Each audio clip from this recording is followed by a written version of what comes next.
নমস্কার বন্ধুরা, সকলকে আমার চ্যানেলে স্বাগত। সামনের আগস্ট মাস থেকেই সমগ্র পশ্চিমবঙ্গ জুড়ে শুরু হতে চলেছে সেন্সাস বা লোকগণনার কাজ।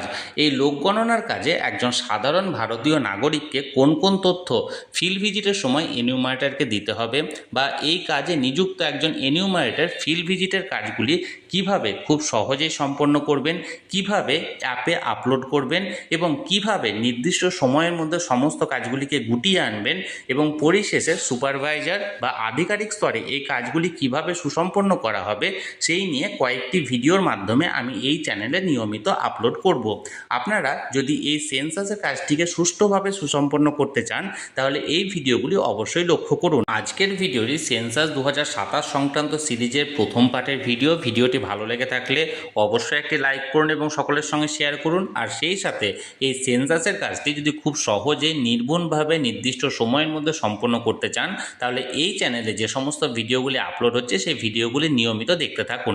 তার জন্য এই চ্যানেলটিকে যারা এখনও পর্যন্ত সাবস্ক্রাইব করেননি তারা অবশ্যই সাবস্ক্রাইব করে রাখুন। তাহলে চলুন প্রথম পার্টের ভিডিওটি আমরা বিস্তারিত দেখে নিই। সেন্সাস বা লোকগণনার কাজটি পশ্চিমবঙ্গে মূলত দুটি ফেজে সম্পন্ন করা হবে, ফেজ 1 এবং ফেজ 2।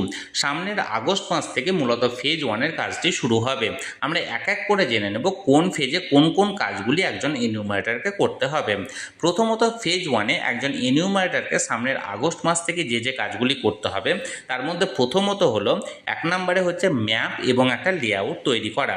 অর্থাৎ একজন এনিউমারেটর যে এলাকার দায়িত্বে থাকবেন সেন্সাস বা লোকগণনার জন্য সেই এলাকার প্রথমত একটি ম্যাপ এখানে তিনি তৈরি করবেন, এবং সেই ম্যাপে সমস্ত বাড়ি বা ভবন বা দোকানঘর এবং তার সাথে সাথে যে সমস্ত পুকুর বা অন্যান্য যে সমস্ত জায়গাগুলি আছে বা ধর্মীয় স্থান আছে সেই সমস্তগুলিকে এন্ট্রি করে বা চিহ্নিত করে একটি নোশনাল ম্যাপ বা লেআউট এখানে একটা তৈরি করতে হবে। অর্থাৎ যে লেআউটটা তৈরি করতে হবে সেই লেআউটে বাসযোগ্য, অবাসযোগ্য, কাঁচা বা পাকা বাড়ি এবং তার পাশাপাশি দোকানঘর, যদি পুকুর থাকে পুকুর, টিউবওয়েল থাকে টিউবওয়েল, এবং তার পাশাপাশি যে সমস্ত ধর্মীয় স্থান যদি থাকে সেগুলিকে চিহ্নিত করে একটা সম্পূর্ণ ম্যাপ বা লেআউট একটা প্রথমত তৈরি করতে হবে। এর পাশাপাশি দ্বিতীয় যে বিষয়টি হচ্ছে সেটা হলো বাড়ি এবং পরিবারের একটা তালিকা তৈরি করতে হবে। অর্থাৎ একজন এনিউমারেটরকে যে এলাকার দায়িত্ব দেওয়া হচ্ছে সেই এলাকায়, অর্থাৎ তার ওই নির্দিষ্ট এলাকায় কতগুলো বাড়ি আছে এবং সেই বাড়ির মধ্যে মোট কতগুলো পরিবার আছে তার একটা তালিকা তৈরি করতে হবে। এর পাশাপাশি প্রতিটি বাড়িতে আলাদা আলাদা করে সেন্সাস নাম্বার উল্লেখ করতে হবে এবং সেই অনুযায়ী আপনাকে একটা নির্দিষ্ট তালিকা প্রস্তুত করতে হবে।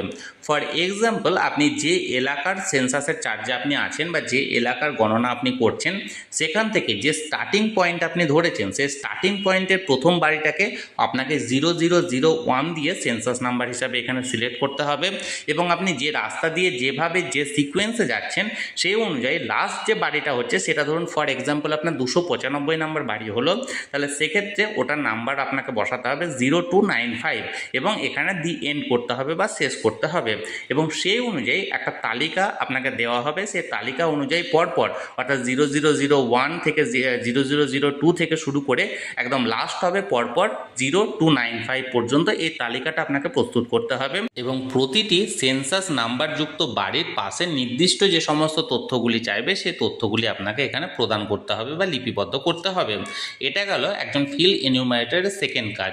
এরপর তৃতীয় যে কাজটি করতে হবে সেটা হলো ডিজিটাল তথ্য সংগ্রহ এবং আপলোড। আপনি সেন্সাসের কাজে যখন যুক্ত হবেন তখন আপনাকে নির্দিষ্ট একটি পোর্টাল বা নির্দিষ্ট একটি অ্যাপ দেওয়া হবে। সেই অ্যাপে আপনাকে আপনার এলাকার যে যাবতীয় বাড়ির তথ্য সেগুলি আপলোড করতে হবে।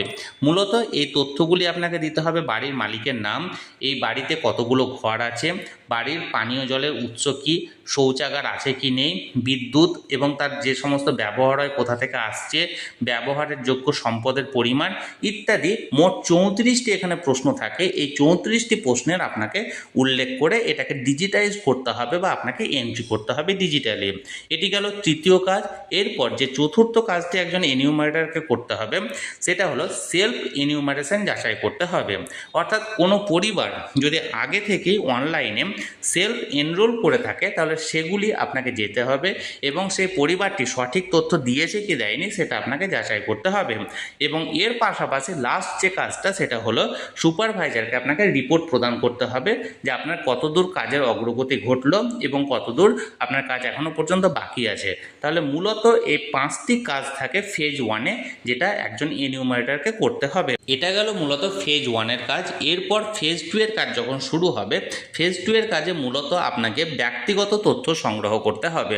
অর্থাৎ ফেজ 1-এর কাজে আপনি যে তালিকা প্রস্তুত করেছিলেন প্রতিটি সেন্সাস নাম্বার অর্থাৎ সেন্সাস গৃহ নাম্বার দিয়ে, সেই তালিকা অনুযায়ী প্রত্যেকটি গৃহে কতগুলি পরিবার আছে, সেই পরিবারের মোট সদস্য সংখ্যা কত, প্রত্যেকটি সদস্যের নাম, তাদের জন্ম তারিখ, তার লিঙ্গ থেকে শুরু করে তার শিক্ষাগত যোগ্যতা, পেশাগত যোগ্যতা, জাতিগত তথ্য, তারপর তার মোবাইল নাম্বার সহ একাধিক তথ্য এখানে আপনাকে যাচাই করতে হবে এবং সেগুলো লিপিবদ্ধ করতে হবে। এটা তো গেল ফেজ 1 এবং ফেজ 2-এ কী কী কাজ একজন এনিউমারেটরকে করতে হবে তার বিস্তারিত বিবরণ। এবার আমরা জানবো ফেজ 1-এ সর্বগুরুত্বপূর্ণ যে বিষয়টি সেটি হলো ম্যাপ বা লেআউট একজন এনিউমারেটরকে কিভাবে প্রস্তুত করতে হবে।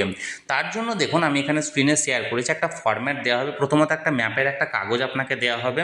এই কাগজে আপনাকে ম্যাপটা যেভাবে প্রস্তুত করতে হবে সেখানে মূলত এই 4টি ফরম্যাট আপনাকে ব্যবহার করতে হবে মানে গৃহ তালিকা প্রস্তুতির জন্য। প্রথমত হলো পাকা বাড়ি। পাকা বাড়ির দুটো ভাগ আছে, একটা হলো দেখুন দুটোই বর্গক্ষেত্র, কিন্তু একটা বর্গক্ষেত্রের ভেতরে ফাঁকা আছে এবং একটা বর্গক্ষেত্রের ভেতরে দাগ টানা আছে। এটার অর্থ হলো যে পাকা বাড়িটাতে মানুষ বসবাস করে সেই বাড়িটার যে জায়গায় আপনি ফাঁকা রাখবেন ভেতরটা, এবং যে বাড়িটাতে মানুষ বসবাস করে না আবাসগৃহ হিসাবে আছে সেই বর্গক্ষেত্রের ভিতরে দাগ টেনে দেবেন। ফর এক্সাম্পল আপনার পাটে ধরুন মোট 300খানা বাড়ি আছে, সেই বাড়ির মধ্যে ধরুন 200টা পাকা বাড়ি। 200টা পাকা বাড়ির মধ্যে যদি ধরুন 180টাতে মানুষ বসবাস করে, তাহলে ওই 180টা বাড়ির জায়গায় আপনার প্লেন বর্গক্ষেত্র হবে, এবং যে 20টা পাকা বাড়িতে মানুষ বসবাস করে না ফাঁকা আছে সেই বাড়িগুলোর বর্গক্ষেত্রের ভেতর দাগ টেনে দিতে হবে। এবং স্বাভাবিকভাবেই ধরুন 200টা পাকা বাড়ির পাশাপাশি আরও 100টা কাঁচা বাড়ি থাকলো, কাঁচা বাড়িগুলোকে ত্রিভুজের মতো করতে হবে এবং সেম একই প্রসেস, অর্থাৎ কাঁচা বাড়িতে যেগুলোতে মানুষ বসবাস করছে সেগুলোর ভেতরে কিছু করতে হবে না, আর যেগুলোতে মানুষ বসবাস করে না সে বাড়ি মানে সে ত্রিভুজগুলোর ভেতরে আপনাকে দাগ টেনে দিতে হবে। এই দেখুন এখানে একটা উল্লেখ করা আছে যে বাড়ির নাম্বারের পাশে বাড়ির ধরন পাকা না কাঁচা সেটা লিখতে হবে, তারপর ব্যবহার এর জায়গায় বাসগৃহ হিসাবে করতে হবে এবং এখানে পয়েন্ট করতে হবে। এবার দেখুন তারপরে দেখুন পরেরটা হয়তো 9 নম্বর সিরিয়ালের বাড়িটা পাকা বাসগৃহ, 10 নম্বর সিরিয়ালের বাড়িটা পাকা আছে কিন্তু অবাসগৃহ আছে, আবার 15 নম্বর সিরিয়ালের বাড়িটা কাঁচা আছে বাসগৃহ আছে, আবার 6 নম্বর সিরিয়ালের বাড়িটা কাঁচা আছে কিন্তু অবাসগৃহ আছে। তাহলে সেক্ষেত্রে আপনাকে এইভাবে পয়েন্ট করতে হবে বা এইভাবে ম্যাপে উল্লেখ করতে হবে। দেখুন এর পাশাপাশি ম্যাপ তৈরির সময় আপনাকে কি কি উল্লেখ করতে হবে। দেখুন এখানে বলাই হয়েছে এখানে গৃহতালিকা ব্লকের মানচিত্র থেকে যে এলাকা পরিদর্শন করছেন সেই এলাকার সমস্ত রাস্তা, সড়ক, গলি এবং প্রবেশ পথগুলো আপনাকে আঁকতে হবে।